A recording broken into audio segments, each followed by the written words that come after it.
Welcome to the deep dive. Today, we're zeroing in on something fundamental to understanding how any sizable company operates and reports its performance. IFRS 8, dealing with operating segments. hmm Think of this as your backstage pass to see how management itself views the different moving parts of their business. Right. This is crucial knowledge whether you're analyzing a multinational giant or a company about to make its public debut, and, well, it applies across both individual company reports and the consolidated figures. Exactly.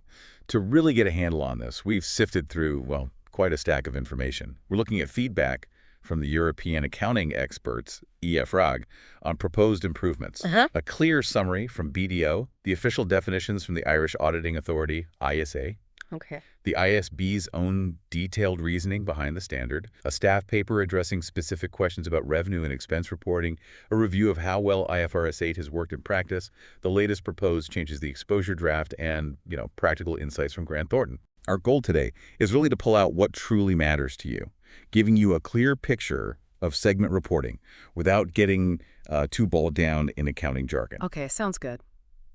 Let's unpack this from the ground up then. How does a company even figure out what its operating segments are in the first place? It might sound obvious, like just look at the different departments, but it's actually a pretty specific process, isn't it? It is. The definition of an operating segment has basically three key elements. First, it's a part of the company that conducts business activities, and importantly, it may earn revenue and incur expenses. Right, that may is key. Exactly. Think of a new division, still investing heavily. It doesn't have to be profitable yet. Second, its performance is regularly reviewed by the chief operating decision maker, the CODM, to decide where to allocate resources and, how that segment is doing. And third, there must be separate, discrete financial information available for that part of the business. Got it. Oh, and one thing to keep in mind right off the bat, post-employment benefit schemes, like pension plans, they're specifically not considered operating segments. They're managed differently, not really part of the core operations. The CODM, we hear that term a lot when talking about segments. The Irish Auditing Authority, IASA, makes a point that this isn't necessarily someone with chief in their title, right? It's more about the role they play. Absolutely. The CODM is the person or group with the authority and responsibility for deciding how resources are distributed within the company and for evaluating the performance of different parts of the business. Often, it'll be the CEO or COO, Sure. but it could be a team of executive directors or even others. The key is the function, making those core operating decisions. Pinpointing the KDM requires looking at how the company is structured and how it actually operates. Okay. EFRAG actually raised an interesting point here, suggesting that some might see major resource allocation as more of a strategic decision of the board, not just an operating decision of, say, one specific individual. Interesting distinction.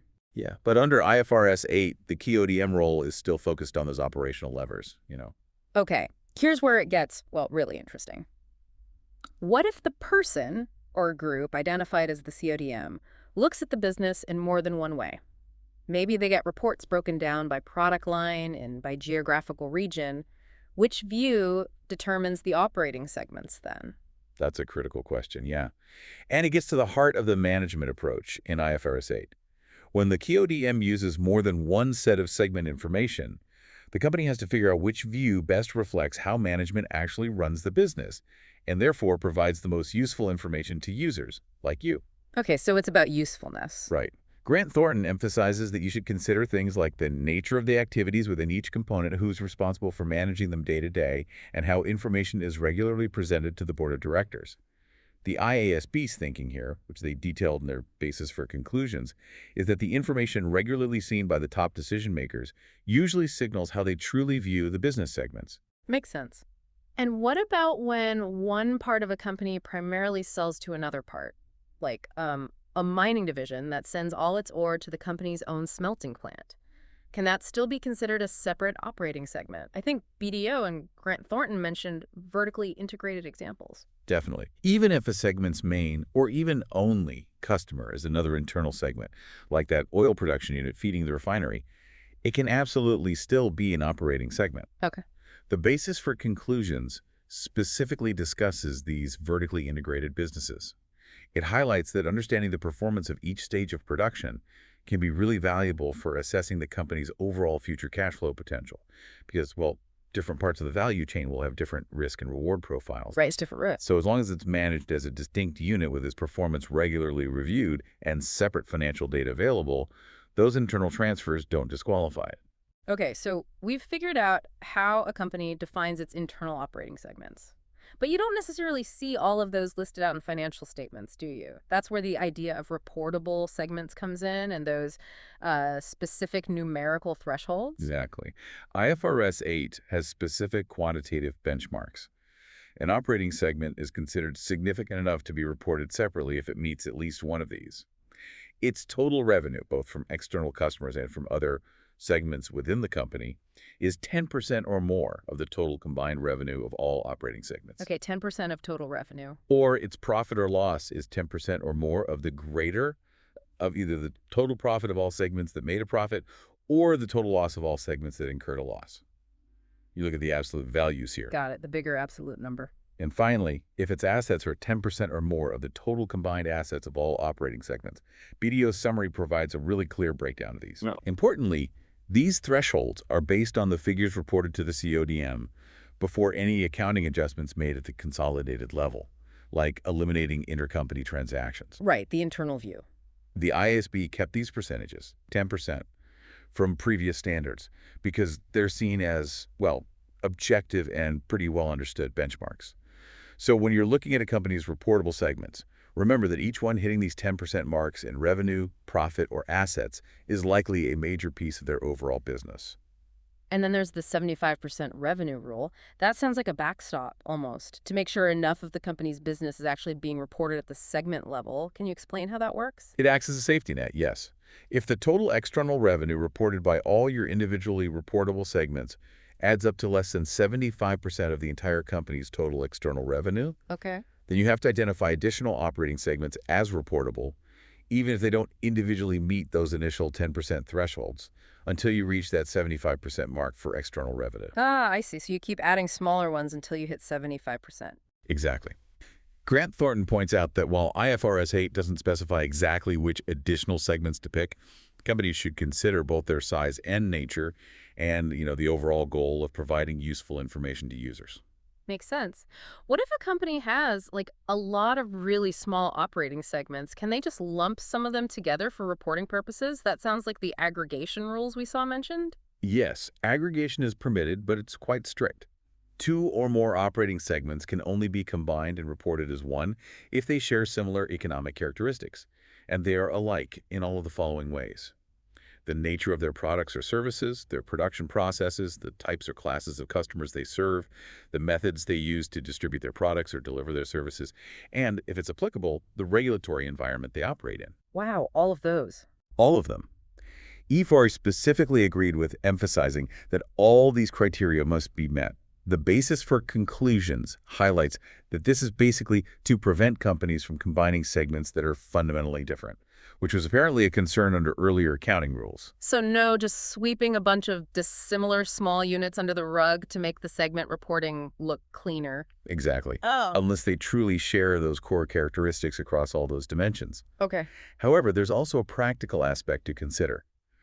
IFRS 8 does acknowledge that if a company ends up with, say, more than 10 reportable segments, it might become a bit overwhelming for users to digest all of that information. Yeah, information overload. Right. At that point, Grant Thornton suggests that any further aggregation should still prioritize segments with similar economic characteristics and that meet a majority of the aggregation criteria. It's a bit of a balancing act between giving enough detail and avoiding overload. What if a company's management thinks a particular operating segment is really important for investors to understand, maybe a new venture or something, even if it doesn't quite hit those 10% thresholds? Can they choose to report it separately anyway? Yes, management discretion does come into play here, even if an operating segment falls below the quantitative thresholds. If management believes that providing separate information about it would be useful for users in understanding the company's financial performance and position, they absolutely can choose to record it separately. Okay. Grant Thornton uses the example of, say, a promising new startup division. The basis for conclusions also kind of touches on this idea, noting that what's material isn't just about the numbers. Sometimes understanding key parts of the business, even smaller ones, is crucial for getting the full picture. Right. Qualitative materiality. One last question on those 10% thresholds. What happens if different operating segments use different ways to measure their profit or their assets internally? How do you compare them against that 10% rule? That must happen sometimes. Oh yeah, that's a very practical challenge companies face. Grant Thornton advises that in such situations, management needs to establish a reasonable and consistent way to compare the segments against the thresholds. Okay, how? Well, one approach they suggest is maybe using the lowest level of profitability or assets that is reported to the CODM for all segments as a kind of common benchmark. This provides theoretically the most consistent basis for comparison. I see. All right, so we've identified which segments are important enough to report. Now we get to the actual information that needs to be disclosed about each of these reportable segments. Yeah, This is where the details of their performance and financial position become visible to us, the users. absolutely. IFRS 8 mandates several key disclosures for each reportable segment, and this is important only if that specific information is actually reviewed by or regularly provided to the CODM. Ah, so it mirrors what management sees. Exactly. Yeah. This includes their revenues both from external customers and from sales to other segments within the company. Their interest revenue and interest expense, depreciation and amortization expenses, and any material items of income and expense, as those are defined under IAS 1. IAS 1, the presentation standard. Right, the overarching standard for how to present financial statements generally. And what about other key financial details beyond those core income and expense items? Are there others? Yes, if the CODM also looks at these, companies have to disclose their investments in associates and joint ventures that are accounted for using the equity method, as well as any additions they've made to their non-current assets during the period. But there's some specific exclusions from non-current assets here, things like financial instruments, deferred tax assets, net defined benefit assets like pension assets, and rights arising from insurance contracts. These are usually managed and viewed a bit differently from typical operational assets. Okay. The requirement for reconciliation seems really important. It's about tying the segment level information back to the overall company picture, right? Making sure it all adds up. Exactly. Yeah. That's crucial. Companies must provide reconciliations of the total revenues, total profit or loss, total assets, and total liabilities of their reportable segments back to the corresponding total amounts for the entire company. Right. And crucially, any significant differences that explain why the segment numbers don't just simply add up to the total things, like maybe different accounting policies used at the segment level versus the consolidated level, the elimination of transactions between segments, or maybe corporate level items that aren't allocated to any specific segment. Like head office costs. Yeah, exactly. All those need to be separately identified and explained in enough detail for users to understand what's going on. IFRS specifically supported this emphasis on clear and detailed reconciliations in their feedback. So just showing the segment numbers isn't enough. We need to understand how those pieces fit into the bigger puzzle. And it sounds like there needs to be some context around how those segment numbers are calculated in the first place, too. Precisely. Companies have to explain how they measure the profit or loss, the assets, and the liabilities of their reportable segments. This includes explaining the basis used for any transactions between segments and highlighting any differences in how these are measured compared to the accounting policies used for the company as a whole. It helps you understand the underlying assumptions and methods. Got it. Let's go back for a second to those material items of income and expense. The staff paper we looked at really dug into this, particularly how it connects with IAS 1. It sounds like there was maybe some debate about what exactly qualifies as material in the context of segment reporting. There was indeed. Paragraph 23 of IFRS 8 specifically refers to material items of income and expense disclosed in accordance with paragraph 97 of IAS 1. The staff paper clarifies that while U.S. accounting standards, U.S. GAAP, use the term unusual items, IFRS 8 intends this to align with the general concept of materiality as defined throughout IFRS standards. So not just unusual. Right. It means considering both the nature of the item, is it unusual or infrequent, and its size or impact on the financial results.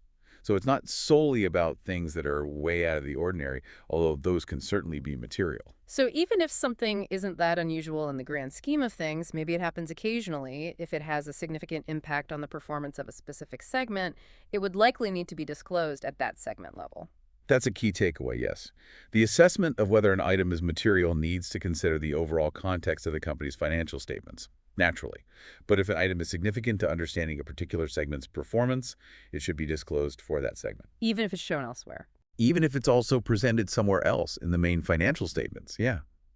The staff paper also makes it clear that items that might be individually small but become significant when you add them all up, based on the aggregation guidance in IS1, would also need to be disclosed at the segment level if they are important for understanding that segment's results. Right, aggregation of immaterial items can become material. Okay. Okay. Now, businesses are dynamic. They reorganize. They acquire or sell off parts. How does IFRS 8 handle these kinds of changes in a company's segment structure? That's where the changes and restatements aspect comes in. Right. When the composition of a company's reportable segments changes, say they combine two segments or split one, IFRS 8 generally requires that the company restate the previously reported segment information. That includes the figures from past interim periods as well. Why restate? Well, it's really important for making sure that the financial information remains comparable over time. Yeah. The ISB really emphasizes this in the basis for conclusions. You want to be able to compare apples to apples year over year. Makes sense. However, there's an exception if doing so is impractical, meaning the necessary information just isn't available, and the cost to somehow recreate it would be excessive. Which should be rare. Hopefully rare, yes. In those cases, the company has to disclose the current period's segment information on both the old and the new bases so you can at least see the impact of the change in the current year. And what about those quarterly or half-yearly reports, the interim financial statements, that also need to be adjusted right away if there's a change in segments mid-year? Yes, absolutely.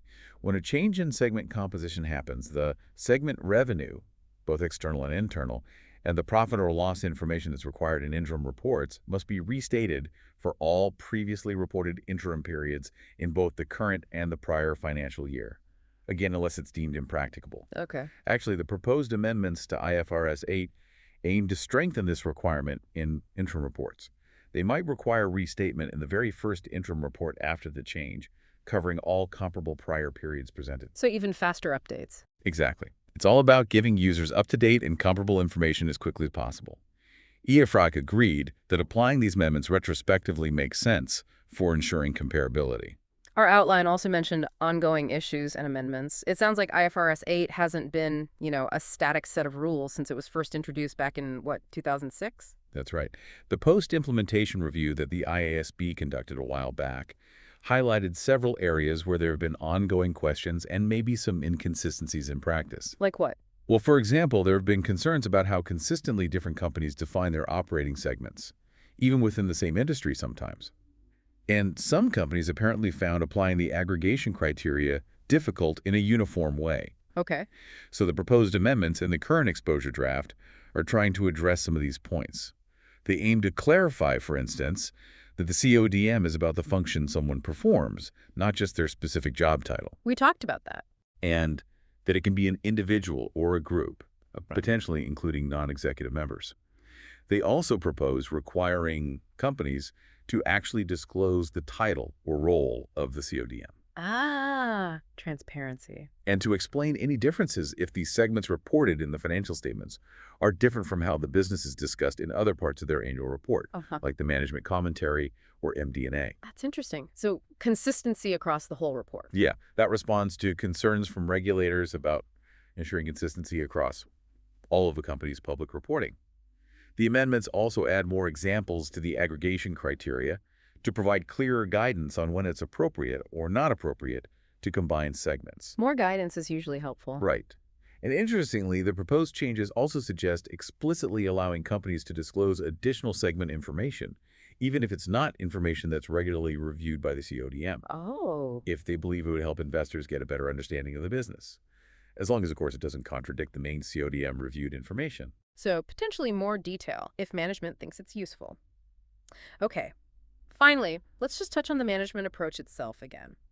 It's the fundamental principle behind IFRS 8. But what are the real-world implications of this approach, both the advantages and the potential drawbacks? The management approach, as the basis for conclusions really emphasizes, is all about mirroring how the company's top management actually views and manages the business internally. The core idea is that by aligning the external financial reporting with this internal view, you get more relevant information. Information management actually uses. Exactly. And it might even reduce the cost of preparing segment disclosures because companies are essentially sharing information they already use internally. Academic research cited by the IASB generally supports the idea that this approach leads to more useful information for investors compared to previous, more prescriptive standards. But there's a downside. A potential downside, as we noted earlier, is that it can lead to less comparability between different companies because their management structures and internal reporting practices can vary significantly. What constitutes a reportable segment for one company might be quite different for another, even if they're in the same industry. The basis for conclusions acknowledges this trade-off between relevance and comparability. Okay. But ultimately, the board prioritized giving users insight into how management itself sees the business. Right, the relevance versus comparability trade-off. Okay. Right. So this deep dive into IFRS 8 really shows that understanding a company's operating segments is much more than just looking at its organizational chart, isn't it? Absolutely. It requires grasping this whole management approach, recognizing the pivotal role of the CODM, and navigating these detailed rules that determine which parts of the business are significant enough to actually be reported externally. Absolutely. And the level of detail required by IFRS 8, particularly in those reconciliations and the explanations of how segment performance is measured, Hmm. well, it provides you with a really powerful lens through which to analyze a company's operational structure and ultimately its financial health. And the ongoing discussions and proposed updates just highlight that these accounting standards are continually evolving, hopefully, to provide even clearer and more meaningful information for users like us. So, as you next review a company's financial statements, maybe really pay attention to their reported segments. Do they make sense in the context of what you know about their business and their industry? Do the reconciliations between the segment numbers and the total company figures raise any questions for you? Digging into these details can often lead to some really valuable insights, those aha moments. Definitely. And for those of you who want to delve even deeper, the IASB's own basis for conclusions on IFRS 8 provides a very comprehensive explanation of the thinking behind every aspect of the standard. It's quite readable, actually. Good to know. And, comparing the segment reporting of different companies within the same industry can give you a really practical understanding of how this management approach is applied in different contexts. This deep dive is really just the starting point for a much richer understanding of how companies structure and report on their core operations. Great point. Well, thanks for joining us on the Deep Dive. We hope this is giving you a clear perspective on IFRS 8 and operating segments. Until our next deep dive, keep exploring and stay curious.